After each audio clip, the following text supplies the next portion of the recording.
Seattle Seahawks 7-round mock draft. Say that 10 times fast. Look at all of these picks. 18, 50, 52 from the DK Metcalf trade. 82, 92, 137, 172, 175, 223, 234.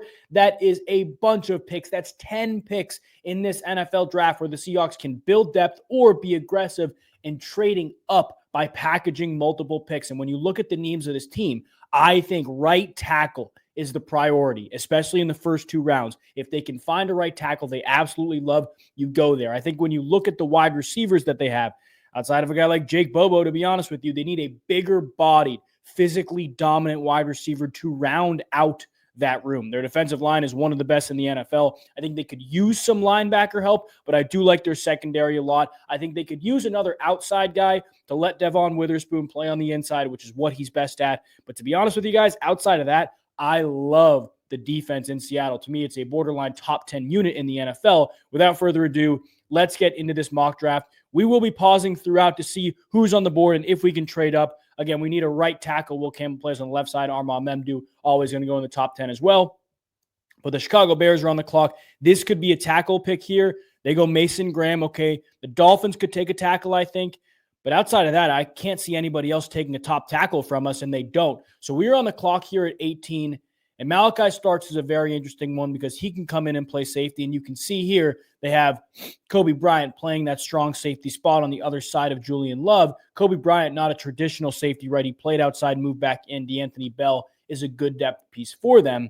Is Malachi Starks the best player on the board that's so good they can't say no? I'm not convinced. There's a lot of other really good edge rushers on the board here. But if you are the Seattle Seahawks, I think you can get back in to the middle of this first round, really the middle to late half of the first round because of the picks that they have, right? I think Malachi Starks is the best player on the board here. I think if you bring in Malachi Starks and put him in the secondary, you let Devon Witherspoon do a lot of different things. He's the best player on the board and would make this defense that much better.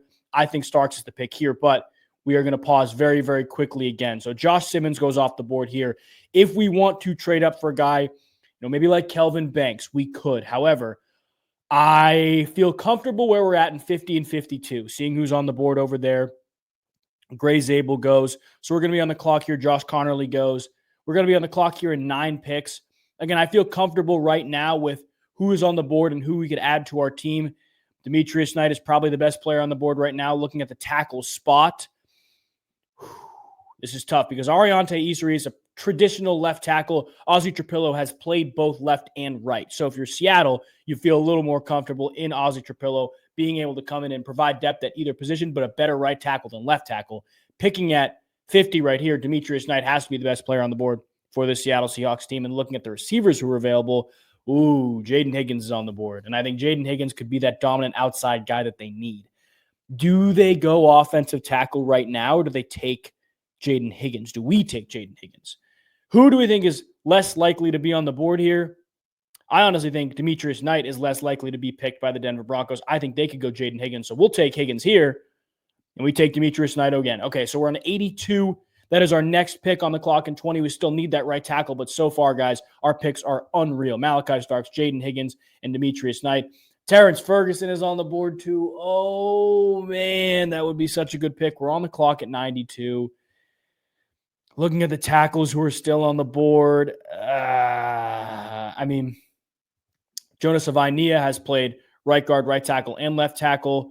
Wyatt Muliam is a primarily left tackle. Cameron Williams is a primarily right tackle who may be on the board for us at 92. I think we take Terrence Ferguson here, keep him up in the Pacific Northwest. And now all of a sudden, guys, we have a really, really good team. Okay, so Cameron William goes to Houston, which is not great for us, but we could still use some type of right side offensive line help. I don't want to keep passing up on it. Charles Grant, primarily left tackle. Again, Jonas played left, right, and right guard.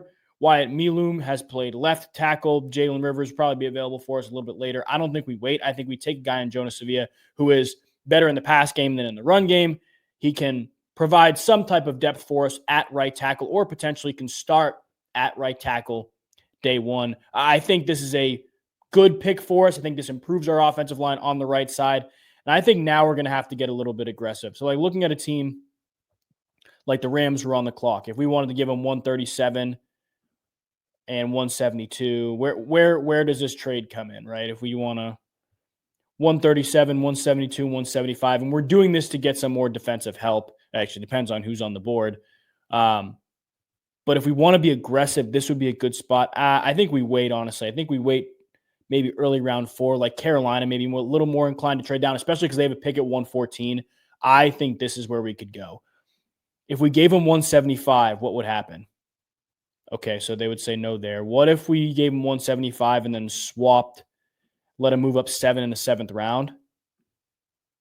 No. Okay. What if we gave him 172 instead of 175, which I don't mind? Okay, so we're on the clock here again at 111, and there are some really, really good players on the board. Will Howard, a potential backup quarterback for us. Again, looking at Seattle's depth chart, Sam Howell you trust as a backup, so you don't need to prioritize that right now. But there are some really, really good players along this defensive line like Aeneas Peebles. I think he could come in and be a force next to some of these guys like Cameron Young, Jaron Reed, and Leonard Williams. The only issue is, do we want to go that route or do we want to get another edge rusher? I think pass rusher could be big here, especially as a speed guy in a third down setting. So a guy like Kamon Rucker could be a guy who's very, very good pass rusher, primarily outside the tackle type guy, true wide 9 pass rusher. And he was really good in 2022, obviously tapered off a little bit, but has been playing for 3 years at North Carolina. He is quick. He's effective. He's efficient. I think we take him. And we are back on the clock in 60 picks. So looking at what we've gotten so far, again, Malachi Starks was the best player on the board when we picked. Jaden Higgins, 6'4", monster. Demetrius Knight, very good linebacker. Terrence Ferguson going to come in and potentially start at tight end for us. Jonas Sevainia could potentially start at right tackle. Then Kamon Rucker at 111 to provide some edge rusher depth. Seth McLaughlin, starting center at Ohio State for 3 years. Could be a depth guy we need too. I mean, when you look at the Seattle offensive line, like I don't think it's that bad at center, but I do think we need some help on the interior. So I think we take Seth McLaughlin. Then we'll be on the clock at 223 and 234. Again, looking at the Seattle depth chart, like I feel comfortable about the offensive line, or a little more comfortable now.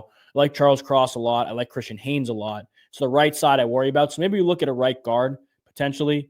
But we want to take the best player on the board, right? We want to continue to take the best player on the board, depending on who it is. But Tyler Shuck is still on the board. In terms of guards, Timothy McKay, primarily right guard, who's also flexed out to play right tackle, which is very important. To me, this is a no-brainer pick here. We will be on the clock at 11 picks to finish up this draft. Best player on the board. I don't think we need to take quarterback, to be honest with you guys. Jimmy Horn Jr. could step in and be a slot guy. I don't love that. I think we probably take a primarily man corner here. Fentel Cypress, not great against man. Tommy Hill, not great against man. Mac McWilliams, good against man, much better against zone. What about Hunter Wohler? I mean, this is a guy who's done a lot of different things. He's played nickel. He's played in the box. He's played deep. We just got a safety, though. Like, we need a true bigger-bodied outside guy, I think. Jabbar Muhammad, I honestly think Mac McWilliams is the best we can go here. This is a guy who's played a lot of man, who's pretty good in man. He's primarily an outside guy. He's played a little bit in the slot, but primarily an outside guy. You look at the vitals here. It's a little smaller, though. I'm not convinced. Fentel Cypress, a little bigger. I think we go Mac McWilliams. I think he's too small. I don't know. Tommy Hill can't play man. Mac McWilliams is too small. Shamari Simmons can't play man. 6', 195. Fentel Cypress, 6', 188. Tommy Hill is 6', 205. So that's a bigger guy, but he's not as quick in man. We want somebody who can play man on the outside. I think we go Fentel Cypress. I think this is the overall best corner who can help you in the run, but it's the build. It's the 6', 188 with the ability to play man and zone. I think we go Fentel Cypress, and that will round up our draft. We'll wait to see our grade, but I love this draft. 10 picks is really hard to do. Looking at the overall analyzation of our draft, B+, we get an A on Malachi Starks and Jaden Higgins, a C on Demetrius Knight, C+ Terrence Ferguson, a B- on Jonas Sevainia, Kamari Rucker, Seth McLaughlin, 2 great picks in rounds 4 and 5. Then in round 7, Timothy McKay and Fentel Cypress. I personally like this draft a lot. I think we did a really good job with this draft. Again, if you guys are new every day leading up to the NFL draft, we will have a new mock draft, 7 rounds for you for your favorite team. There's a playlist below to check it out. If you are new, make sure you subscribe. If you enjoyed this video, leave a like, and I will see you guys tomorrow, 5 p.m. Eastern for the next mock draft. God bless.